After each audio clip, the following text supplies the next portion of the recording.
எனது சொந்த கிராமத்திற்கு பயணிக்க வேண்டியதாக இருந்தது. என்னுடைய தாயாருக்கு சற்று உடல்நலம் பாதிப்படைந்த தகவலை கேட்டு விடியற் காலை 5 மணிக்கு நான் அங்கே போய் சேர்ந்து அவரை பார்த்து ஆறுதல் சொல்லிவிட்டு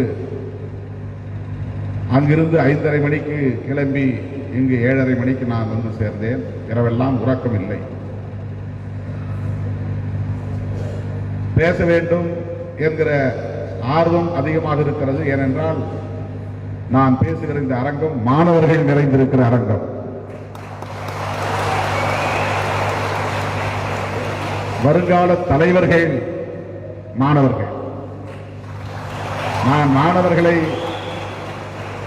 பார்க்கிற போதெல்லாம் இவர்கள் பேராசிரியர்களாக வருவார்கள், இவர்கள் விஞ்ஞானிகளாக வருவார்கள், இவர்கள் எழுத்தாளர்களாக வருவார்கள், இவர்கள் கவிஞர்களாக வருவார்கள் என்றெல்லாம் எண்ணுவதை விட இவர்கள் தலைவர்களாக வருவார்கள் என்றுதான் நான் எண்ணுவதுண்டு, விரும்புவதுண்டு, அப்படி கற்பனை செய்து பார்ப்பதுண்டு. ஏனென்றால் நல்ல தலைவர்கள் தேவை. நாட்டுக்கு, சமூகத்திற்கு நல்ல தலைவர்கள் தேவை. ஆகவே மாணவர்களில் இருந்து நல்ல தலைவர்கள் உருவாக வேண்டும் என்கிற எதிர்பார்ப்போடு நான் கல்லூரி நிகழ்வுகளில் பங்கேற்பதுண்டு. வேட்டவளம் லயோலா கல்லூரியில் நான் பங்கேற்கிற முதல் நிகழ்வு இந்த நிகழ்வு.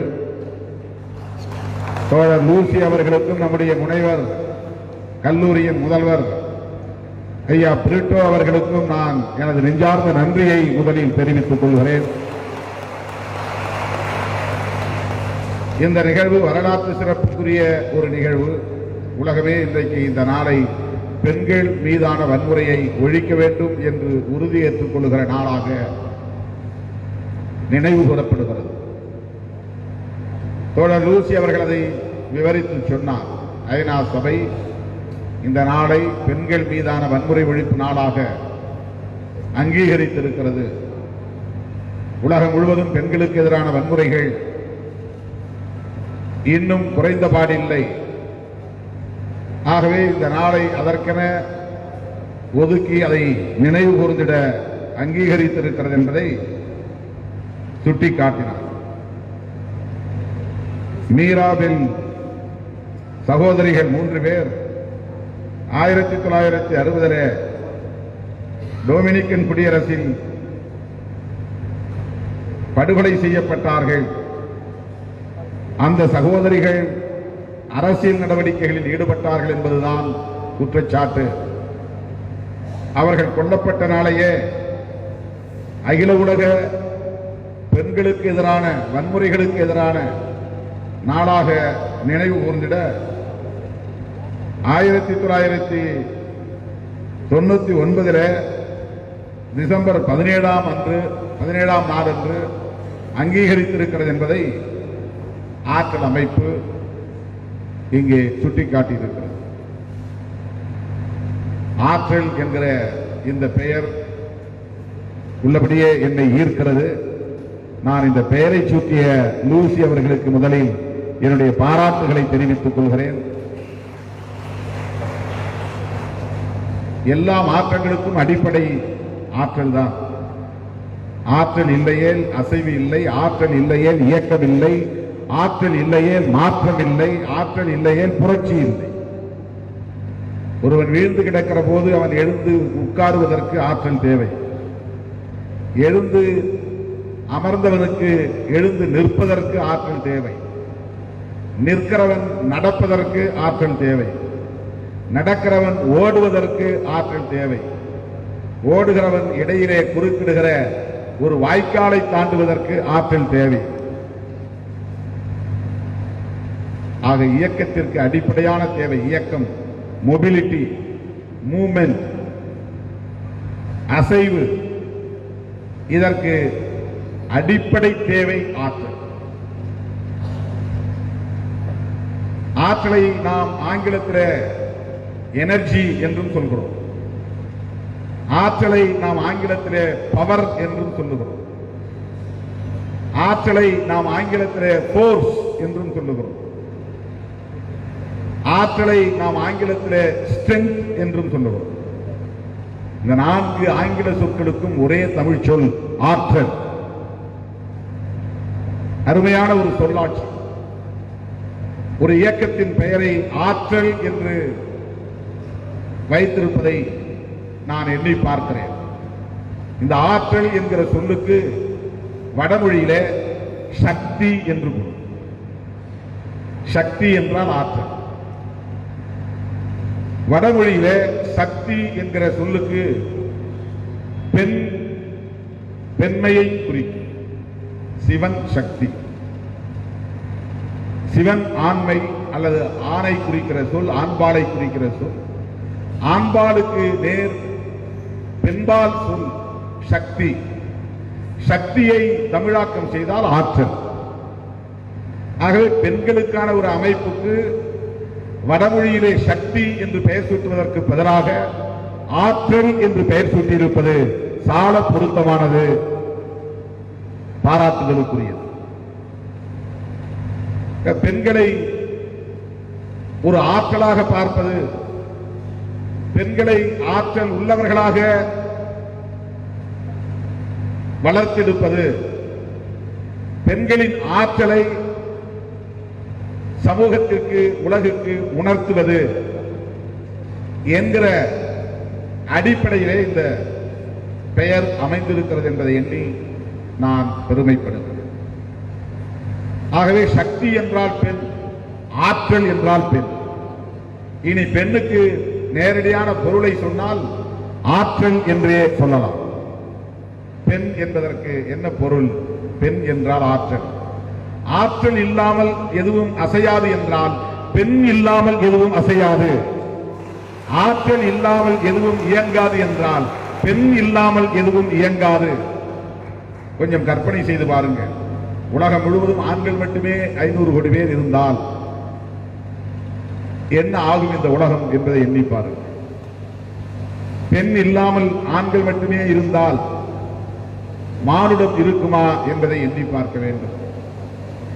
உயிரினம் எந்த இனமாக இருந்தாலும், அது மனிதகுலமாக இருந்தாலும், அது விலங்கினமாக இருந்தாலும், அது தாவர இனமாக இருந்தாலும், உயிரினம் எதுவாக இருந்தாலும் ஆணும் பெண்ணும் சேர்ந்ததுதான் முழுமை.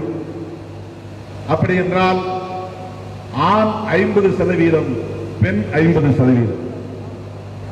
தனியாக ஆண் இருக்கிறான் என்றால் அவன் அரை மனிதன் என்று பொருள். பெண்ணோடு சேர்ந்து இருக்கிற போதுதான் ஆணும் பெண்ணும் சேர்ந்து முழுமை பெறுகிறார்கள். ஆகவே சக்தி இருந்தால்தான் இயக்கம், பெண் இருந்தால்தான் இயக்கம். அப்படிப்பட்ட இந்த பெண்ணை, அப்படிப்பட்ட இந்த சக்தியை, அப்படிப்பட்ட இந்த ஆற்றலை நாம் என்னவாக நடத்துகிறோம், எவ்வாறு மதிக்கிறோம் என்பதுதான் இன்றைக்கு நம் முன்னால் இருக்கிற மிகப்பெரிய கேள்வி, நாம் சந்திக்கிற மிகப்பெரிய சவால். மக்கள் தொகையில் சரிபாதியாக இருக்கிற பெண்களை படிக்கக்கூடாது, கல்வி பெறக்கூடாது, சுதந்திரம் இல்லை, முடிவெடுக்க கூடாது, நில உரிமை இல்லை, சொத்துரிமை இல்லை, அதிகாரம் இல்லை, ஆண்களின் இச்சைக்கு கட்டுப்பட்டவர்களாக வாழ்ந்து மடிய வேண்டும். ஆண்களின் விருப்பப்படி இனப்பெருக்கம் செய்து தர வேண்டும், பிள்ளைகளை பெற்றுத் தர வேண்டும். ஆண்களின் விருப்பப்படி குடும்ப வேலைகளை செய்ய வேண்டும் என்கிற நிலையில்தான் உலகம் முழுவதும் பெண்களை ஆண் சமூகம் நடத்துகிறது. தன்னுடைய உடலில், தன்னுடைய ஆற்றலில் சரிபாதியை முடக்கி வைத்திருக்கிறோம். நம்முடைய உடலில் இடுப்புக்கு கீழே செயலிழந்து போனால் என்னவாகும்? நடமாட முடியுமா? அல்லது இடுப்புக்கு மேலே செயலிழந்து போனால் என்ன ஆகும்? மனிதனாக நாம் வாழ முடியுமா? அதை போல இந்த மானுட சமூகத்தில் உடலின் சரிபாதியாக இருக்கிற, மேலிருந்து கீழாக சரிபாதி என்றால் கூட இடப்பாகம் இல்லாமல் அல்லது வளர்ப்பாகம் இல்லாமல் ஒரு மனிதன் இயங்க முடியுமா? ஆகவேதான் ஆணும் பெண்ணும் சேருகிற போதுதான் முழுமை என்று ஆகிற போது, ஆணும் பெண்ணும் சமமாகிற போதுதான் மனிதகுலம் முழுமையாகிறது. ஆணும் பெண்ணும் சமம் என்றால் பெண்களைப் போல ஆண்கள் பிள்ளை பெற்றுக் கொள்ள முடியுமா என்ற கேள்வியை குதர்க்கமாக நாம் கேட்போம். பெண்களுக்குத்தானே இயற்கையிலே கருப்பை இருக்கிறது, பெண்கள் தானே இயற்கையில் கர்ப்பமாக முடியும், பெண்கள் தானே இயற்கையில் பிள்ளைகளை, குழந்தைகளை, வாரிசுகளை பெற்றுத்தர முடியும். இது எல்லா இனத்திலும் உண்டு. விலங்கினத்திலும் உண்டு, மனித இனத்திலும் உண்டு, பறவை இனத்திலும் உண்டு, தாவர இனத்திலும் உண்டு ஆண் பெண் என்பது. ஆனால் மனித குலத்தில் மட்டும்தான் பெண் இனத்தை முடக்கி வைத்திருப்பது, அடக்கி வைத்திருப்பது, ஆதிக்கம் செலுத்தி அவர்களின் உழைப்பை சுரண்டிக் கொண்டிருப்பது, அதிலிருந்து மீறுகிற போது வன்முறைகளால் ஒடுக்குவது என்கிற போக்கு மேலோங்கி இருக்கிறது. வேறு எந்த உயிரினத்திலும் பெண்ணை ஒடுக்குகிற ஒரு மேலாதிக்க போக்கை பார்க்க முடியாது. பெண்ணினத்தை ஒடுக்குகிற ஒரு மேலாதிக்க போக்கை பார்க்க முடியாது. ஆகவேதான் இதனை ஆணாதிக்க போக்கு என்று நாம் சொல்லுகிறோம். ஆண் என்பதனாலேயே அவன் முழுமையான ஒரு சுதந்திரத்தை எடுத்துக்கொள்ள முடிகிறது. பெற்றோரிடம் அனுமதி கேட்க வேண்டியதில்லை வெளியே செல்வதற்கு, பெற்றோரிடம் அனுமதி கேட்க வேண்டியதில்லை திருமணம் செய்து கொள்வதற்கு, பெற்றோரிடம் உற்றார் உறவினரிடம் அனுமதி கேட்க வேண்டியதில்லை படிப்பதற்கோ அல்லது படிப்பை நிறுத்துவதற்கோ, பெற்றோரிடம் அனுமதி கேட்க வேண்டியதில்லை அவன் விரும்பியதை உடுத்துவதற்கு. ஆனால் இந்த சமூகத்தில் பெண்கள் இதற்கெல்லாம் அனுமதி கேட்டாக வேண்டும் என்கிற நிலை இங்கே நீடிக்கிறது. இத்தகைய இந்த போக்கு பெண்களுக்கு எதிரான வன்முறைகளாக மாறுகிறது. குடும்ப ஒழுங்கு, சமூக ஒழுங்கு என்கிற பெயரில் பெண்களுக்கு எதிரான ஒடுக்குமுறை இங்கே நிறுவப்பட்டிருக்கிறது. பெண்களுக்கு எதிரான ஒடுக்குமுறைதான் சமூக ஒழுங்காக மாறியிருக்கிறது. நாம் பார்க்கிற சோசியல் ஆர்டர், திருமண முறை, எங்கோ ஒரு கிராமத்தில் எங்கோ ஒரு வீட்டில் பிறந்த பெண் 18-19 வயது வரையில் பெற்றோரோடு, உற்றார் உறவினர்களோடு, உடன்பிறந்தவர்களோடு வாழ்ந்த ஒரு பெண் திருமணத்தின் பெயரால் அவள் அந்த உறவிலிருந்து பிரிந்து அல்லது பிரிக்கப்பட்டு புத்தம் புதிதாக ஒரு குடும்பத்தோடு உறவாட வேண்டிய நிலை, வாழ்நாள் முழுக்க அவர்களோடு போய் வாழ்ந்தாக வேண்டிய நிலை. எங்கிருந்தும் ஆண்களை அழைத்து போய் திருமணம் செய்கிற முறை கிடையாது. ஒரு குடும்பத்திலிருந்து ஆண்களை பறித்தெடுத்து பிரித்தெடுத்து, இனிமேல் நீ இந்த குடும்பத்தோடு போய் வாழ், இந்த பெண்ணோடு போய் வாழ், உன் பெற்றோரை மறந்துவிடு அல்லது பெற்றோரை பிரிந்துவிடு, உடன் பிறந்தோரை பிரிந்துவிடு, நீ பிறந்த ஊரை பிரிந்துவிடு, நீ ஓடியாடி விளையாடிய இடத்தை, நீ குளித்த ஆற்றங்கரையை அல்லது குளத்தங்கரையை மறந்துவிடு, நீ பார்த்து மகிழ்ந்து சிரித்த பறவைகளை மறந்துவிடு, உன் குடும்பத்தில் இருந்து பிரிந்து, உன் உற்றார் உறவினரிடமிருந்து பிரிந்து 50 கிலோமீட்டருக்கு அப்பால் இருக்கிற ஒரு ஊரிலே ஒரு பொண்ணோடு ஒரு பெண்ணோடு போய் நீ வாழ்க்கை நடத்து என்று ஆண்களை குடும்பத்திலிருந்து பிரித்தெடுக்கிற முறை எங்காவது உண்டா என்றால் இல்லை. ஆனால் இந்த முறை பெண்களுக்கு இருக்கிறது. இதை பெண்கள் ஏற்றுக்கொண்டாக வேண்டும். இதை பெண்கள் ஏற்றுக்கொண்டு மகிழ்ச்சியாக வாழ்ந்தாக வேண்டும். நாம் ஒரு ஊரிலிருந்து பிரிந்து ஒரு நகரத்துக்கு படிக்க போகிற போதே ஊரை பிரிய முடியாமல் மனம் தவிக்கிறது. பெற்றோரை பிரிய முடியாமல் மனம் பதைக்கிறது. வெளிநாடு போகிற போது கதறி அழுகிறோம், கட்டி தழுவி அழுகிறோம், உறவை பிரிந்து செல்ல. ஆனால் திருமணம் ஒரு பெண்ணை, ஓரிடத்திலே பிறந்த பெண்ணை, ஒரு குடும்பத்திலே வளர்ந்த பெண்ணை, பெற்றோருடன் மகிழ்ந்து விளையாடிய ஒரு பெண்ணை, உடன் பிறந்தவர்களோடு சண்டை போட்டு மகிழ்ச்சியாக வாழ்ந்த ஒரு பெண்ணை ஒரு நாள் திடுமென திருமணம் என்கிற பெயரால் பிரிக்கிறோம், பறிக்கிறோம். 100 கிலோமீட்டருக்கு அப்பால் ஒருவன் இருக்கிறான், அவனுக்கு நீ போய் இனி சோறாக்கி போடு, அவன் காம இச்சைகளுக்கு நீ இரையாகு, அவன் எதிர்காலத்திற்கு அவனுக்கு தேவையான ஆண் பிள்ளைகளையோ பெண் பிள்ளைகளையோ அவன் விரும்புகிற வரையில் பெற்று போடு. 10 பிள்ளைகள் வேண்டும் என்றாலும் அதை நீ தடுக்காதே, மறுக்காதே. இப்படி ஒரு வாழ்க்கை பெண்களின் மீது திணிக்கப்பட்டு அதை பெண் சமூகமும் ஏற்றுக்கொண்டு ஆண் சமூகமும் பெண் சமூகமும் இணைந்து பெண்ணுக்கு எதிரான ஒரு கலாச்சாரத்தை நாம் திணிக்கிறோம் என்றால், இந்த ஒழுங்கு சமூக ஒழுங்கு என்று நாம் இங்கே கருதி கொண்டிருக்கிறோமே, இந்த சமூக ஒழுங்கை ஏற்படுத்துவதற்கு, இதை நிலைநாட்டுவதற்கு எவ்வளவு வன்முறைகள் நிகழ்ந்திருந்தால் இது நிகழும். ஒழுங்கு என்பதே வன்முறைகளால் தீர்மானிக்கப்படுவதுதான்.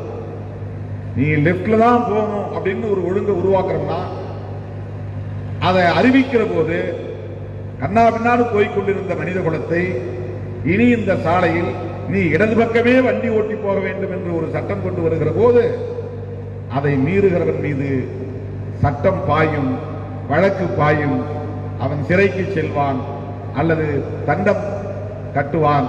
அது ஒரு வகையான ஒடுக்குமுறை. அப்போதுதான் அந்த ஒழுங்கை கொண்டு வர முடியும். ஒரு order, law and order, discipline அல்ல. ஒழுங்கு என்பது டிசிப்ளின் என்பது வேறு, ஒழுங்கு என்பது ஆர்டர் என்பது வேறு. நாற்காலி போட்டா எல்லாம் நாற்காலில உட்காருங்க அப்படிங்கிறது ஒரு ஒழுங்கு. மேடைகளில் 10 நாற்காலி தான், 10 பேர் தான் அமர வேண்டும், வேறு யாரும் அமரக்கூடாது என்று சொல்லுவது ஒரு ஆர்டர், அது ஒரு ஒழுங்கு. ஆர்டர் என்பது ஆணை என்றும் பொருள், ஒழுங்கு என்றும் பொருள். ஆகவே இந்த சமூகத்தில் ஒரு சமூக ஒழுங்கு இருக்கிறது, இந்த சமூகத்தில் ஒரு குடும்ப ஒழுங்கு இருக்கிறது என்றால், இந்த ஒழுங்கை சமூகத்தில் நிலைநாட்டுவதற்கு முன்பு தொடக்க காலத்தில், ஆதி காலத்தில் மிக கொடூரமான ஒடுக்குமுறைகள் நிகழ்த்தப்பட்டிருக்கும். அது அரசாங்கத்தின் பெயராலோ ஆண்களின் பெயராலோ கொடூரமான ஒடுக்குமுறைகள் நிகழ்த்தப்பட்டதன் விளைவாகத்தான் இதுதான் வாழ்க்கை, இதுதான் ஒழுங்கு, இதுதான் விதி, சமூக விதி, இதுதான் இயங்கியல் விதி அல்ல, சமூக விதி, மனிதனே உருவாக்குகிற விதி. இயங்கியல் விதி என்பது இயற்கையே உருவாக்குகிற விதி. நெருப்பு சுடும் என்பது இயங்கியல் விதி. தண்ணீர் பள்ளத்தை நோக்கி பாயும் என்பது இயங்கியல் விதி. மேடும் பள்ளமும் இருக்கும் என்பது இயங்கியல் விதி. இது இயங்கியல் விதி, இது இயல்பானது. ஆனால் பெண் இப்படித்தான் வாழ வேண்டும், ஆண் இப்படித்தான் இருக்க வேண்டும், குடும்பத்தில் பிறந்த ஆண்களுக்கு சொத்து உண்டு, பெண்களுக்கு சொத்து இல்லை என்கிற விதி சமூக விதி, மனிதன் போட்டுக்கொண்ட விதி. இது வேறு.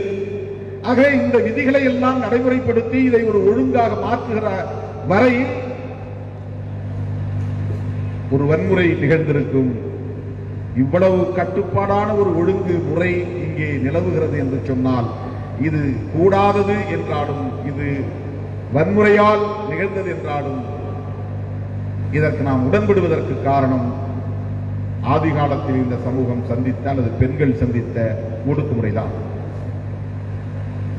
அது இன்றும் தொடர்கிறது. பால்ய விவாகம், குழந்தை திருமணம், 8 வயது பையன், 6 வயது சிறுமி திருமணம் செய்து கொள்வது சட்டப்படி செல்லும். எந்த சட்டப்படி? மனு தர்ம சட்டப்படி.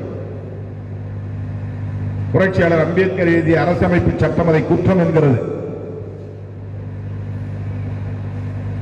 சிறுமிகள், சிறுவன் சிறுமி திருமணம், அதுதான் வடமொழியிலே பாலிய விவாகம். எதற்காக சிறுமிகளுக்கான திருமணம்? அவள் பருவத்திற்கு வருவதே கணவனுக்கு தெரிந்து வர வேண்டும் என்பதுதான். கணவன் முன்னால், மாமனார் மாமியார் முன்னால் 13 வயதை எட்டுகிற போது அவர்களுக்கு தெரிந்து அவள் பருவத்தை எய்துகிறாள் என்பதை உறுதிப்படுத்த வேண்டும். பருவம் எய்திய பிறகு அவள் தன்னுடைய கண்காணிப்பிலேயே இருக்கிறாள் என்பதை உறுதிப்படுத்த வேண்டும். அதுதான் குடும்ப வாழ்க்கையில் முக்கியமானது. கால்களில் கொலுசு அதற்குத்தான். அவள் எங்க நடமானாலும் ஜல் ஜல் சத்தம் கேட்டுக்கிட்டே இருக்கணும். வெளியே போறான்னா மாமனாருக்கு தெரியணும் அல்லது மாமியாருக்கு தெரியணும், புருஷனுக்கு தெரியணும். நடந்து போகிற போதே கொலுசு சத்தத்தை வைத்து அவர்கள் கண்டுபிடித்து விடுவார்கள். கொலுசு சத்தம் இல்லை என்றால் அவள் வீட்டில் ஆள் இல்லை என்று தேடுவார்கள். இப்படி சில ஒழுங்குமுறைகள். அவன் இறந்து போனால் அந்த 8 வயதிலேயே அந்த சிறுமி விதவையாக வேண்டும். விதவையானால் அவள் மொட்டையடிக்க வேண்டும். விதவையானால் வெள்ளைப்புடவையை உடுத்த வேண்டும். விதவையானால் அவள் எந்த நிகழ்ச்சிகளிலும் பங்கேற்க கூடாது. விதவையானால் அவள் மறுமணம் செய்து கொள்ளக்கூடாது. 90 வயது வரையில் வாழ்ந்தாலும் கூட அப்படியே அவள் வாழ்ந்தாக வேண்டும். அவளுடைய உடலில் ஏற்படுகிற ஹார்மோன்களால் ஏற்படுகிற எந்த மாற்றத்திற்கும் அவள் ஈல்டாகிவிடக் கூடாது. அதாவது அதற்கு இணங்கிவிடக் கூடாது. உடல்ல மாற்றங்கள் ஏற்படலாம். ஒவ்வொருத்தருக்கும் ஹார்மோன்ஸ் என்பது சுரக்கும் போது உடலில் மாற்றம், உள்ளத்தில் மாற்றம், உணர்ச்சிகளில் மாற்றம், பயாலஜிக்கல் நீட்ஸ் என்கிற அடிப்படையில் பருவத்திற்கான இச்சைகள், அந்த இச்சைகள் தோன்றினாலும் அவை அனைத்தையும் துறக்க வேண்டும், கட்டுப்படுத்திக் கொள்ள வேண்டும். மீறினால் தண்டனை. கரும்புள்ளி செம்புள்ளி குத்துவார்கள். கழுதை மீது ஏறி உட்கார வைத்து ஊர்வலம் நடத்துவார்கள். நிர்வாணப்படுத்தி, ஊர் முன்னிலையில் நிர்வாணப்படுத்தி கொடுமை செய்வார்கள். அதனால்தான் பெண்கள் அதை ஏற்றுக்கொண்டார்கள். இவ்வளவு அவமானத்தை தாங்குவதற்கு பதிலாக இந்த விதவை கோலத்தை ஏற்றுக்கொள்ளலாம், இந்த வாழ்க்கை முறையை ஏற்றுக்கொள்ளலாம், இந்த சமூக ஒழுங்குமுறையை ஏற்றுக்கொள்ளலாம் என்று பெண் சமூகம் அதை அப்படியே ஏற்றுக்கொள்ள முனைந்தது. ஆகவே இது இன்றைக்கு நேற்றைக்கு அல்ல தோழர்களே. தலைமுறையாய் எந்த ஆண்டில் இது இப்படி தொடங்கியது, எப்படி இது இப்படி மாறியது என்பதை நம்மால் ஆதாரங்களோடு நிறுவ முடியாத வரலாற்றுக்கு முந்தைய காலத்தில் இருந்து இது தொடர்கிறது. மனிதன் தோன்றிய வரலாற்றை நாம் படிக்கிற போது குடும்பம் தோன்றியது சில 1000 ஆண்டுகளுக்கு முன்புதான். குடும்பம் தோன்றுவதற்கு முன்பு கணவனும் இல்லை, மனைவியும் இல்லை. குடும்பம் தோன்றுவதற்கு முன்பு அப்பாவும் இல்லை, அம்மாவும் இல்லை. குடும்பம் தோன்றுவதற்கு முன்பு அண்ணனும் இல்லை, தங்கையும் இல்லை. குடும்பம் தோன்றுவதற்கு முன்பு தாயும் இல்லை, மகனும் இல்லை. ஆண் பெண் அவ்வளவுதான். இனப்பெருக்கம் நடந்தது. குடும்பம் எங்கிருந்து தோன்றியது என்று மார்க்சியம் சொல்லுகிறது. சொத்து உருவான போதுதான் குடும்பம் உருவாகிறது. சொத்து சேர்த்து வைக்க முனைகிறவன் தான் இறப்புக்கு பிறகு இந்த சொத்தை யாரிடம் ஒப்படைத்து விட்டு போவது என்கிற கேள்விக்கு உள்ளாகிறான். தான் சேர்த்த சேமித்த சொத்துக்களை தனக்கே உரிய வாரிசுகளிடம் ஒப்படைக்க வேண்டும் என்று விரும்புகிறான். தனக்கே உரிய வாரிசு என்பதை அவன் உத்தரவாதப்படுத்த வேண்டும், உறுதிப்படுத்த வேண்டும். ஒரு பெண்ணுக்கு குழந்தை பிறந்தால் அது இந்த ஆணுக்குத்தான் பிறந்தது என்று எப்படி உறுதிப்படுத்த முடியும்? அதற்கு எந்த லெபார்டரிஸும் இல்லை. இப்ப இருக்கு டிஎன்ஏ டெஸ்ட், அப்ப கிடையாது. ஒரு குழந்தைக்கு பிள்ளை பிறந்தால் அந்த பிள்ளை இவனுக்குத்தான் பிறந்தது என்று உறுதிப்படுத்த வழிமுறை தெரியாத போதுதான் இவனுக்குத்தான் இந்த குழந்தை பிறந்தது என்று சொல்லுவதற்காக இவனுக்குத்தான் இந்த பெண்ணை நாங்கள் கட்டி வைக்கிறோம், அவன் காலோடு இவன் காலை கட்டி போடுகிறோம், அவன் கையோடு இவள் கையை கட்டி போடுகிறோம். இனிமேல் இவள் இன்னொரு ஆணை நிமிர்ந்து பார்க்க மாட்டாள், இன்னொரு ஆணை பார்த்து சிரிக்க மாட்டாள். எந்த ஆணும் இவள் திருமணமானவள் என்று ஊருக்கு தெரிந்த பிறகு அவளை திரும்பி பார்க்க கூடாது என்கிற ஒரு ஒழுங்கை கொண்டு வருவதற்குத்தான். இனி அவளுக்கு பிறக்கப் போகிற பிள்ளை இவனுக்கே பிறந்தது என்று உறுதிப்படுத்துவதற்காகத்தான் இந்த சடங்குகள், சம்பிரதாயங்கள் சமூகத்தில் உருவாயின என்பது அறிவியல் முறைப்படி, சமூக அறிவியல் முறைப்படி சொல்லப்படுகிறது. அப்படித்தான் அது உருவாகி இருக்க முடியும். மார்க்சியம் குடும்பம் சொத்து உருவான பிறகுதான் ஒரு சமூக ஒழுங்கு உருவாகிறது. அது ஆணாதிக்க ஒடுக்குமுறை உள்ள சமூக ஒழுங்காக மாறுகிறது. இன்றைக்கு நாம் பார்க்கிற இந்த எக்ஸிஸ்டிங் சோசியல் ஆர்டர் என்பது, நாம் கண்ணில் பார்க்கிற இந்த ஆர்டர், சமூக ஒழுங்கு என்பது ஆண்கள் ஆதிக்கம் செய்வதற்கு ஏதுவாக அமைந்திருக்கிற, பெண்களை தாயாய் இருந்தாலும், பெண் மனைவியாய் இருந்தாலும், மகளாய் இருந்தாலும் தன்னுடைய கட்டுக்குள்ளேயே வைத்திருக்கக்கூடிய ஒரு போக்கை நிலைநாட்டக்கூடிய வகையில், இயல்பாகவே அது அமைந்து இயங்கக்கூடிய வகையில்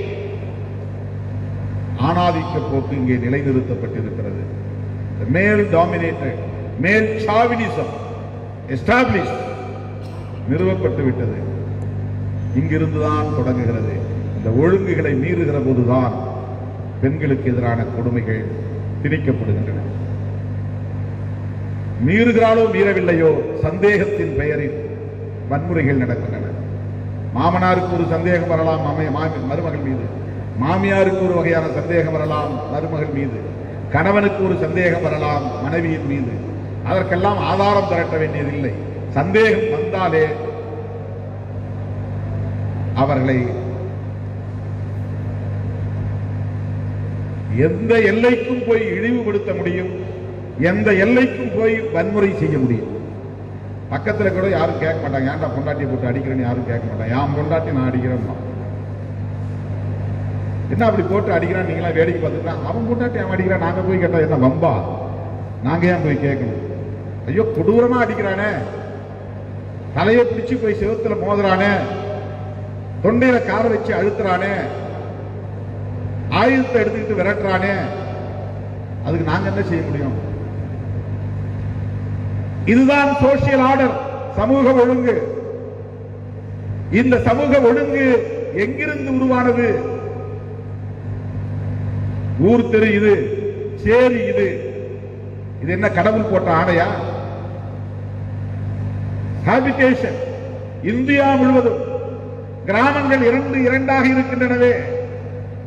முதலாக நான் நாடாளுமன்ற உறுப்பினராக நாடாளுமன்றத்தில் அடியெடுத்து வைத்த போது நான் பேசிய கன்னி உரையில் சொன்னேன், இந்த நாடு ஒரே இந்தியாவாக இல்லை, இரட்டை இந்தியாவாக இருக்கிறது. 2 ஊர்களாக, 2 வாழிடங்களாக இருக்கிறது, 2 சுடுகாடுகளாக இருக்கிறது, தேநீர் கடைகளில் இரட்டை குவளைகளாக இருக்கிறது.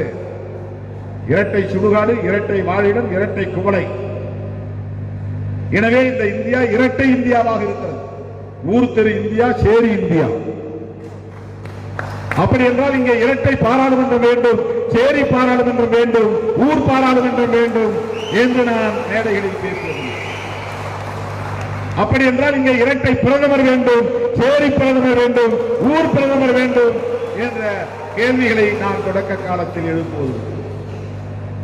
வாழிடங்கள் இப்படி 2ஆக இருக்கிறது, சுடுகாடு இப்படி 2ஆக இருக்கிறது, குளத்தங்கரையில் குடிக்கிற துறைப்பாடுகள் 2ஆக இருக்கிறது, தேநீர் கடைகளில் குடிக்கிற தேநீர் குவளைகள் 2ஆக இருக்கின்றன என்றால் இது ஒரு சோசியல் ஆர்டர், இது ஒரு சமூக ஒழுங்கு.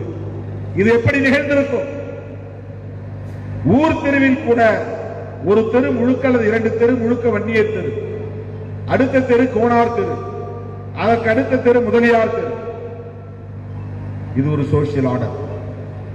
செட்டியார் தெரு, ரெட்டியார் தெரு. 10 குடும்பம் இருந்தாலும் ரெட்டியார் மட்டும் 10 குடும்பம் தனியா இருப்பாங்க. முடித்திருத்தவர் ஒரு குடும்பமா அவன் தனி, துணிவெடுக்கிறவன் ஒரு குடும்பமா அவன் தனி. யாதவர்கள் 15 குடும்பமா அந்த 15 குடும்பம் ஒன்னா இருக்கும். ஒரு படையாட்சி, ஒரு கோனார், ஒரு செட்டியார், ஒரு ரெட்டியார், ஒரு முதலியார், ஒரு பிள்ளைமார், ஒரு நாயுடு. இப்படி எந்த ஊரிலாவது வீடு மாறி மாறி தெருவிலை பார்த்திருக்கிறீர்களா? இந்த சமூக ஒழுங்கு எப்படி வந்தது? வாழிடத்தில் கூட இது ஒரு சோசியல் ஆர்டர். இதுவெல்லாம் தோழர்களே நம் கவனத்திற்கு எட்டாத காலத்தில் அல்லது வரலாற்றுக்கு முந்தைய காலத்தில் நிகழ்ந்த ஒடுக்குமுறைகளின் மூலம்தான், வன்முறைகளின் மூலம்தான் நிலைநாட்டப்பட்டிருக்கிறது. ஆகவே எல்லா ஒழுங்கும் வன்முறைகளின் மூலமே நிகழ்த்தப்படுகிறது. ஆர்டர்னாலே வந்து அங்க ஏதோ ஒரு அட்ராசிட்டி நடந்திருக்குன்னு அர்த்தம், ஏதோ ஒரு வகையில் ஆதிக்கம் இருக்கிறது என்று, ஏதோ ஒரு வகையில் ஒரு ஆதிக்கம் இருக்கு. ஆக இப்படிப்பட்ட இந்த சமூக ஒழுங்கு, குடும்ப ஒழுங்குதான் பெண்களுக்கு எதிரான வன்முறைகளை ஏவுவதற்கு ஏதுவாக இருக்கின்றன. இதை ரொம்ப நுட்பமா புரிந்து கொள்ள வேண்டுமானால் பெரியாரை படிக்க வேண்டும், அம்பேத்கரை படிக்க வேண்டும், மார்க்சியத்தை படிக்க வேண்டும். கோல்வாக்கரை படிப்பவனால் புரிந்து கொள்ள முடியாது. ஹெட்கேவரை படிப்பவனால் புரிந்து கொள்ள முடியாது. நாத்துராம் கோட்சேவை ஒரு தலைவனாக ஏற்றுக்கொள்பவனால் இதை புரிந்து கொள்ள முடியாது. ஏன்னா அவங்க எல்லாம் பெண்கள் ஆணுக்கு கீழ் என்று கருதக்கூடியவர்கள். பெண்களை அடக்கி ஒடுக்கி வைத்திருக்க வேண்டும், அவங்க மயிர் நம்ம கையில் இருக்கணும், அவங்க முடி நம் பிடியில் இருக்கணும்னு நினைக்கிறது. அதுக்குதான் பெண்களுக்கு கூந்தலே வளர்க்கப்படுகிறதுன்னு பெரியார் சொன்னார். புருஷன் நோஞ்சானா இருப்பான், பொண்டாட்டி வலிமையா இருப்பா. புருஷன் பொண்டாட்டி சண்டை வந்தா பொண்டாட்டி கை ஓஞ்சிடக்கூடாது. நோஞ்சானா இருந்தாலும் முடிய கூந்தலை வளைச்சு பிடிச்சிட்டானா அவ்வளவு அடிக்க முடியாது. இப்ப நோஞ்சானுக்கு ஏதுவாகத்தான் கூந்தலே வளர்க்கப்படுகிறது அப்படின்னு பெரியார் பார்வையில், திருமாவளவன் பார்வையில், பெரியார் பார்வை. ஆம்பளைக்கு 4 முழ வேட்டி, பொம்பளைக்கு 16 முழ சேலை. ஆணுக்கும் உடலை மறைக்கணும், பெண்ணுக்கும் உடலை மறைக்கணுங்கிறது தான் ஆடை. ஏன் பொம்பளை மட்டும் 16 முழ சேலை? ஆளுக்கு ஆம்பளைக்கு 4 முழ வேட்டி, அதிகபட்சம் போனா 8 முழ வேஷ்டி. 16 முழ வேட்டி எங்கேயும் நம்ம பார்த்ததில்லை. அதிகம் போனா 8 முழ வேஷ்டி. 8 முழ வேஷ்டி யாருக்கு அதிகமாக கட்டுறது கிடையாது. பெரியார் எப்படி பார்க்கிறார் பாருங்க. 4 முழ வேட்டியை கட்டி பொண்டாட்டியும் புருஷனும் நடந்து போகும்போது அதை மடிச்சு முழங்காலுக்கு மேல கட்டிக்கிட்டு அவன் வேகமா எட்டு வச்சு பொண்டாட்டியை விட ஒரு அடி அவன் முன்னால போகணும். நடக்கிறதுல கூட ஒரு ஆதிக்க போகும். பொண்டாட்டிக்கு பின்னால போகக்கூடாது. பெண்டாட்டியா இருக்கிறவ 16 முழத்தை சுத்தி, அவனுக்கு ஒரு சுத்து சுத்தினாலே போதும் துணி. மிச்சதெல்லாம் வளைச்சு வளைச்சு வளைச்சு மடிச்சு மடிச்சு கொசுவன்னு ஒரே இடத்துல போயிருக்கிறாங்க. அவ்வளவு தூரம் கொசுவன்னு சொருகிறதுக்கு எதுக்கு அவ்வளவு துணி? 16 முழத்தையும் 16 தடவை சுத்தல, அல்லது 8 தடவை சுத்தல. உடம்பை சுத்தி ஒரு சுத்து தான் துணி. அடுத்து அதிகபட்சம் போனா 2 சுத்து தான் சுத்துறாங்க. மிச்சத்தை பூரா கொசுவங்கிற பேரால சுத்தி வளைச்சு ஒரு பக்கமா சொருகிறாங்க புடவை கட்டுறவங்க. அது ஏன்னா ஆம்படையாரை விட, அதாவது புருஷனை விட அவன் ஒரு அடி மேல போகணும், தாண்டி போயிருக்காது. துணி அவங்க மடிச்சு முழங்கால் மேல கட்டக்கூடாது. அவங்க மெல்லமா அண்ணன் நடையா போகும். அதுதான் அவங்களுக்கு வேறு அண்ணன் நடை. இவனுக்கு சிங்க நடை. இவன் வேகமா நடக்கணும். அது ஏன்னா புருஷனை விட பொறுமையா நட, அண்ணன் நட ஆங்காரமா நடக்காத. பொம்பளை வேகமா நடந்தா என்ன ஆங்காரமா நடக்கிற நீ? பூமாதேவி மேல நங்கு நங்குன்னு காடு வச்சு நறுக்கு நறுக்கு நடந்து போற பொம்பளை வேகமா நடந்தாலே குற்றம் இந்த சமூகத்தில். இந்த தலைமுறைக்கு ஒருவேளை தெரியாமல் இருக்கலாம். அம்பேத்கர் பிறந்த பிறகு, பெரியார் பிறந்த பிறகு, விடுதலை சிறுத்தைகள் வளர்ந்த பிறகு இந்த தலைமுறைக்கு அது தெரியாமல் இருக்கலாம். இதெல்லாம் பெரியார் பார்வை. அதனாலதான் பெரியார் சொன்னாரு, தூரத்துல இருந்து பார்த்தா ஆனா பொண்ணான்னு தெரியாத மாதிரி நீ அவன மாதிரி பேண்ட் போடு, அவன மாதிரி சட்டம் போடுனார். சனாதனவாதிகள் பேண்ட் போட்டுக்கிட்டு, டிஷர்ட் போட்டுக்கிட்டு, ஜீன்ஸ் போட்டுக்கிட்டு கூலிங் கிளாஸ் போட்டுக்கிட்டு பெண்களை மயக்கிறானுன்றார். ஆனா பெரியார் சொல்றாரு, நீ அவன மாதிரி ஜீன்ஸ் போடு, அவன மாதிரி டிஷர்ட் போடு, அவன மாதிரி கூலிங் கிளாஸ் போடு. உடையிலும் அந்த மிடுக்கு உனக்கு வேண்டும். அது கலாச்சாரத்தை சிதைக்கிறார்கள் என்று அவர்கள் குற்றம் சாட்டுகிறார்கள். பெரியார் உளவியல் ரீதியாக அடிமைப்பட்டு கிடக்கிற ஒரு பெண் முதலில் அதிலிருந்து விடுபடட்டும். ஆண் மேலானவன் என்கிற உளவியல் பெண்களிடம் இயல்பாகவே பதிந்து கிடக்கிறது. அவன் நினைச்சபடி எப்படி வேணாலும் உடை உடுத்தலாம், நாங்க அப்படி உடுத்த முடியாதுங்கிற ஒரு நிலை இருக்கிறது. இந்த ஒடுக்குமுறையை பற்றி சிந்திக்கிற மாமனிதர்கள் இதையெல்லாம் சுட்டிக்காட்டுகிறார்கள். ஆகவே பெண்களுக்கு எதிரான ஒடுக்குமுறை என்பது அடித்து துன்புறுத்துவது மட்டுமல்ல, காயப்படுத்தி துன்புறுத்துவது மட்டுமல்ல, காம இச்சைகளுக்கு அடிமைப்படுத்துவது, கல்வி கற்கக்கூடாது என்று தடுப்பது, அதிகாரத்தை நுகரக்கூடாது, துய்க்கக்கூடாது, அதிகாரத்தை அடையக்கூடாது என்று தடுப்பது. அதிகாரம் என்கிற சொல்லுக்கும் ஆங்கிலத்தில் பவர் தான் பேர். அப்படின்னா ஆற்றல். பவர் அப்படின்னா ஆற்றல், அதிகாரம் என்றால் பவர். இப்ப அதிகாரமும் பவரும் ஆற்றலும் ஒன்றுதான். எனவே பெண் ஒரு ஆற்றலாக விளங்கக்கூடாது, அவர் அதிகார வலிமை பெற்றுவிடக் கூடாது. எனவே இந்த சமூகத்தில் ஒரு புரட்சி நிகழ வேண்டுமானால் அதிகாரம் மறுக்கப்பட்டவர்களுக்கு அதிகாரம் வழங்க வேண்டும், அதிகாரமயப்படுத்த வேண்டும், அதிகார வலிமைப்படுத்த வேண்டும். Empowerment of Dalits, empowerment of women. அந்த எம்பவர்மெண்ட் அப்படிங்கிறது தான் பவர். எம்பவர், பவர்னா அதிகாரம், எம்பவர் என்றால் அதிகாரப்படுத்துதல், அதிகாரமயப்படுத்துதல். எம்பவர்மெண்ட் ஆஃப் விமன், பெண்களை அதிகார வலிமை உள்ளவர்களாக ஆக்குதல். இதற்கு ஒரு கோட்பாடு தேவைப்படுகிறது, அதுதான் social justice. Empowerment of Dalit, empowerment of women, empowerment of tribal, empowerment of differently able, மாற்றுத்திறனாளிகள், எம்பவர்மெண்ட் ஆஃப் டிரான்ஸ்ஜெண்டர், இடையினம், திருநங்கைகள், திருநம்பிகள், இவர்களெல்லாம் அதிகாரம் மறுக்கப்பட்டவர்கள்.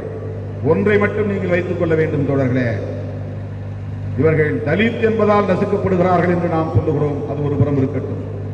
இவர்கள் பெண்கள் என்பதால் நசுக்கப்படுகிறார்கள் என்று நாம் சொல்லுகிறோம், அது ஒரு புறம் இருக்கட்டும். இவர்கள் சிறுபான்மையினர், எம்பவர்மெண்ட் ஆஃப் மைனாரிட்டிஸ், இவர்கள் முஸ்லீம்கள், கிறிஸ்தவர்கள் என்பதனால் நசுக்கப்படுகிறார்கள் என்று நாம் சொல்லுகிறோம். ஆனால் அடிப்படையிலே, கோட்பாட்டு அடிப்படையிலே பார்த்தால் நசுக்கப்படுகிறவர்கள் யாவரும் உலகம் தழுவிய அளவில் யார் என்றால் பவர்லெஸ் பீப்புள். அதிகாரம் இல்லாதவர்கள் யாரோ, அதிகாரம் மறுக்கப்பட்டவர்கள் யாரோ, அதிகார மையத்திலிருந்து வெகு தூரம் விலகி கிடப்பவர்கள் யாரோ, அதிகார மையத்தை தொட முடியாத நிலையில் விளிம்பு நிலையில் கிடப்பவர்கள் யாரோ, அவர்கள்தான் நசுக்கப்படுகிறார்கள், ஒடுக்கப்படுகிறார்கள், வன்முறைக்கு உள்ளாக்கப்படுகிறார்கள். அதற்கு அந்தந்த காலத்தில், அந்தந்த சூழலில், அந்தந்த பகுதிக்கு ஏற்ப சாதியின் பெயராலோ, மதத்தின் பெயராலோ, பாலினத்தின் பெயராலோ, மொழியின் பெயராலோ, இனத்தின் பெயராலோ, நிறத்தின் பெயராலோ நசுக்கப்படுகிறார்கள். ஆனால் அடிப்படையில் என்னவென்றால், யார் அதிகாரத்தோடு தொடர்பில் இல்லையோ அவர்கள் நசுக்கப்படுகிறார்கள். அப்படி என்றால் என்ன பொருள்? வன்முறைகளில் இருந்து நசுக்கப்படுகிறவர்களை பாதுகாக்க வேண்டுமானால் அவர்கள் அதிகாரத்தை தொடக்கூடியவர்களாக, அதிகாரத்தை நுகரக்கூடியவர்களாக, அதிகாரத்தை கையில் ஏந்தி ஆளுமை மிக்கவர்களாக வாழ வழிவகை காண வேண்டும். ஆக பெண்களை ஒடுக்குமுறைகளில் இருந்து பாதுகாக்க வேண்டுமானால் பெண்களை எம்பவர்மெண்ட், அதிகாரமயப்படுத்த வேண்டும். தலித்துகளை ஒடுக்குமுறைகளில் இருந்து நீக்க வேண்டுமானால் தலித்துகளை எம்பவர் செய்ய வேண்டும். இதுதான் சிம்பிள்.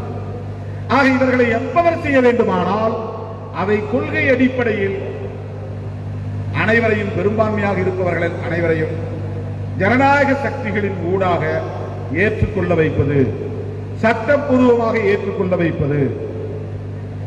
அப்படி ஒரு மகத்தான கண்டுபிடிப்பு தான், அரசியல் கண்டுபிடிப்பு தான், அரசியல் கோட்பாடு தான் சோசியல் ஜஸ்டிஸ், சமூக நீதி கோட்பாடு. அந்த கோட்பாடு இருக்கிறதுனால தான் reservation in education and employment for Dalits, reservation in education and employment for tribals, reservation in education and employment for OBC, for minorities, for women, reservation in assembly, reservation in parliament, reservation in panchayat, reservation in corporations.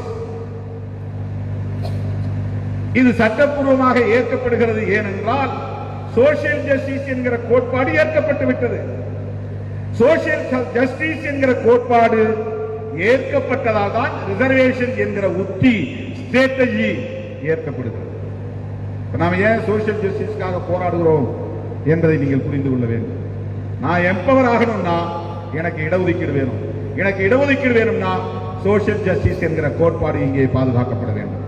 Social justice என்கிற கோட்பாடு பாதுகாக்கப்பட வேண்டுமானால் புரட்சியாளர் அம்பேத்கர் எழுதிய அரசியலமைப்பு சட்டம் பாதுகாப்பாக இருந்தாக வேண்டும். இந்தியாவுக்கு மட்டுமல்ல, உலகம் முழுவதும் இந்த சோசியல் ஜஸ்டிஸ் எந்த பெயரால் வழங்கப்பட வேண்டும். ஈழத்திலே தமிழர்கள் நசுக்கப்படுகிறார்கள் என்கிற போது அந்த வன்முறையை எதிர்க்கிறோம் என்கிற பெயரில் மட்டுமல்ல, அந்த ஒடுக்குமுறையை எதிர்க்கிறோம் என்கிற பெயரில் மட்டுமல்ல, அவர்கள் அரசியல் அதிகாரமற்றவர்களாக இருக்கிறார்கள். ஆகவே அவர்களுக்கு அரசியல் அதிகாரம் வேண்டும். அந்த அரசியல் அதிகாரம் என்பது தனி நாடு என்கிற கோரிக்கையாக மாறி இருக்கிறது. தமிழ் ஈழம் என்கிற கோரிக்கையாக மாறி இருக்கிறது. ஆகவேதான் அதை நாம் ஆதரிக்கிறோம். அவங்களுக்கு பொலிட்டிக்கல் பவர் வேணும். அப்படின்னா பெரும்பான்மை தேசிய இனத்தின் ஒடுக்குமுறையிலிருந்து சிறுபான்மை தேசிய இனம் தற்காத்துக் கொள்ள முடியும். பெரும்பான்மை இந்து மதம் சார்ந்த மக்களின் ஆட்சி அதிகார வன்முறைகளில் இருந்து சிறுபான்மை மத சிறுபான்மை மக்கள், முஸ்லிம்கள், கிறிஸ்தவர்கள், பௌத்தர்கள், சீக்கியர்கள், பார்சிகள், சமணர்கள் இங்கே பாதுகாப்பாக இருக்க வேண்டும். டெமோக்ரசி என்பது சிறுபான்மையினரின் பாதுகாப்பையும் உறுதிப்படுத்த வேண்டும். அதுதான் டெமோக்ரசி. அவர்களை எல்லாம் அதிகார வலிமை உள்ளவர்களாக வளர்த்தெடுக்க வேண்டும், வலுப்படுத்த வேண்டும். அதற்கு சமூக நீதி கோட்பாடு வேண்டும். நாளை புரட்சியாளர் அம்பேத்கர் அரசியலமைப்பு சட்டத்தை சமர்ப்பித்த நாள் நவம்பர் 26.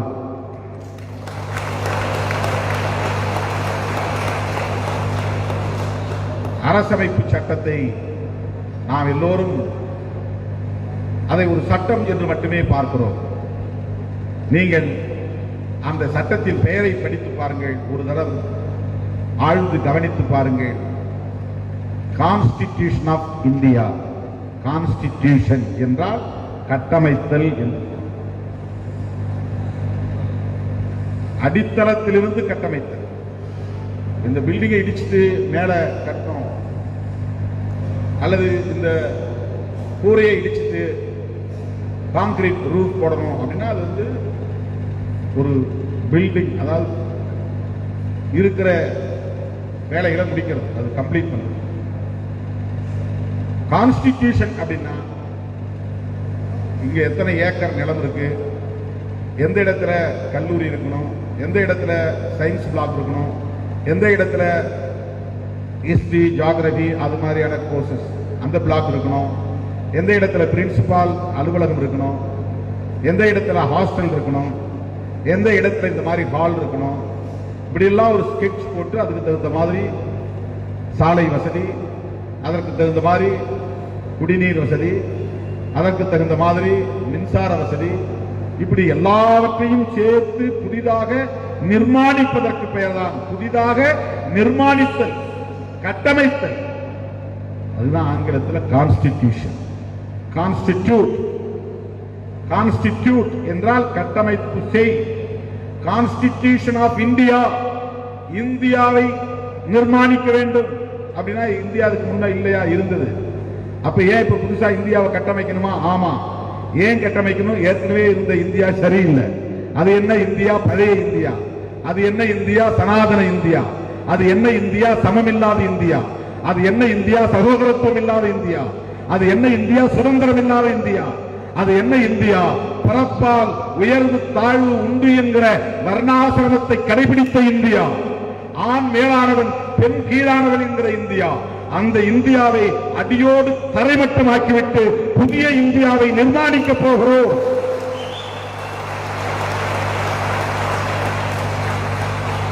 இதுதான் புரட்சியாளர் அம்பேத்கர் அந்த அரசமைப்பு சட்டத்தின் மூலம் டிக்ளேர் செய்கிறார், பிரகடனம் செய்கிறார். அதை சொல்லுவதுதான் அரசியலமைப்பு சட்டத்தில் இருக்கக்கூடிய பிரியாம்பிள், முகவுரை. எனவே கான்ஸ்டிடியூஷன் ஆஃப் இந்தியா என்றால் இந்திய கட்டமைத்தல், இந்திய கட்டமைப்பு, அவ்வளவுதான். சட்டம் தான் கிடையாது. அதுல எங்கேயும் லான் இல்ல, எந்த இடத்துலயும் ஆக்ட் இல்ல, எந்த இடத்துலயும் கோடு இல்ல. சட்டத்தை இந்த 3 சொற்கள் தான் சொல்றாங்க. Criminal procedure code, family act, law, எத்தனையோ லா இருக்கு. லான்னு இருக்கு, ஆக்ட் இருக்கு, கோடு இருக்கு. ஃபேமிலி லா.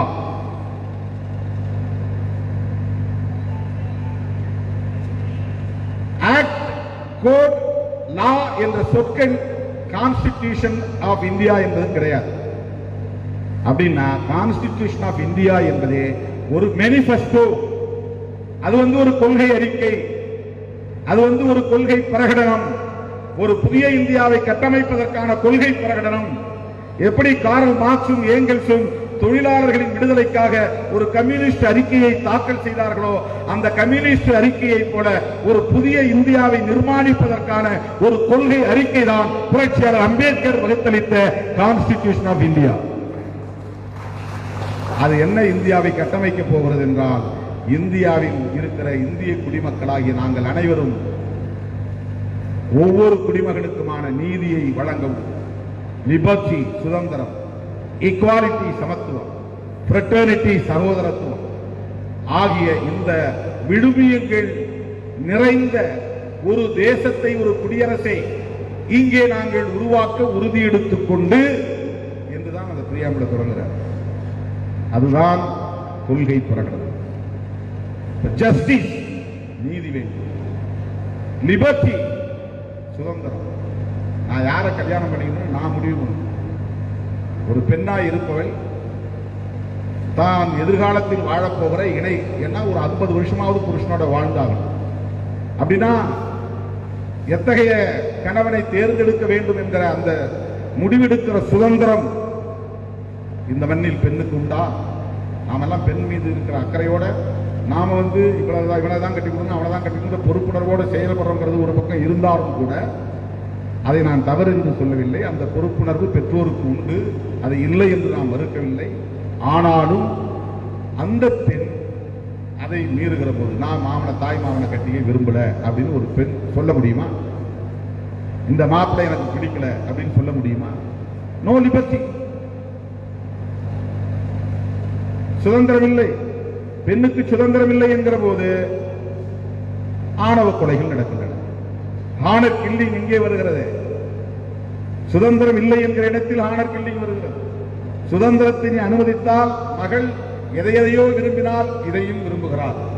விரும்பியதெல்லாம் வாங்கி கொடுத்தோம், இந்த விருப்பமும் சரி இருக்கட்டும் என்று அனுமதிக்கக்கூடிய உளவியல் இங்கே கட்டமைக்கப்படவில்லை. ஏனென்றால் சாதி அவனை விடவும் மேலானது என்கிற எண்ணம் இங்கே நிறுவப்பட்டிருக்கிறது.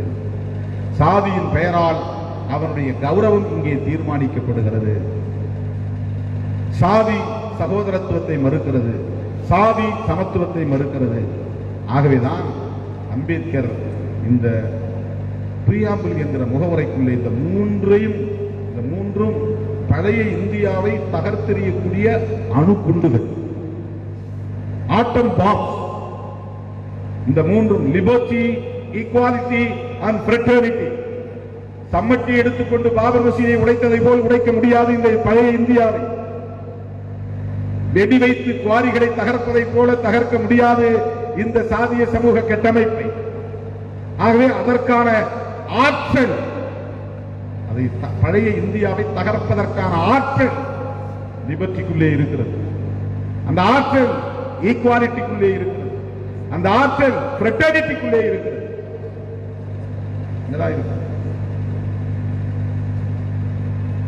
இந்த கான்ஸ்டிடியூஷன் என்பது மட்டும் ஒரு 60-70 விழுக்காடு நடைமுறைக்கு வந்தாலே பெண்களின் மீதான வன்முறைகள் தடுக்கப்படும், தலித்துகளின் மீதான வன்முறைகள் தடுக்கப்படும், சிறுபான்மை மக்களின் மீதான வன்முறைகள் தடுக்கப்படும்.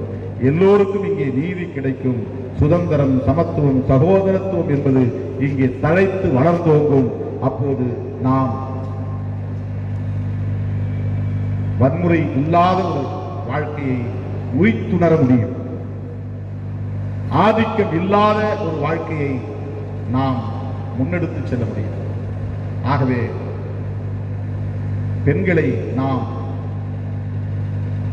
சமமானவர்களாக கருத வேண்டும் என்பதை விட அவர்களை சமமான சக்தி உள்ளவர்களாக, வலிமை உள்ளவர்களாக வளருவதற்கு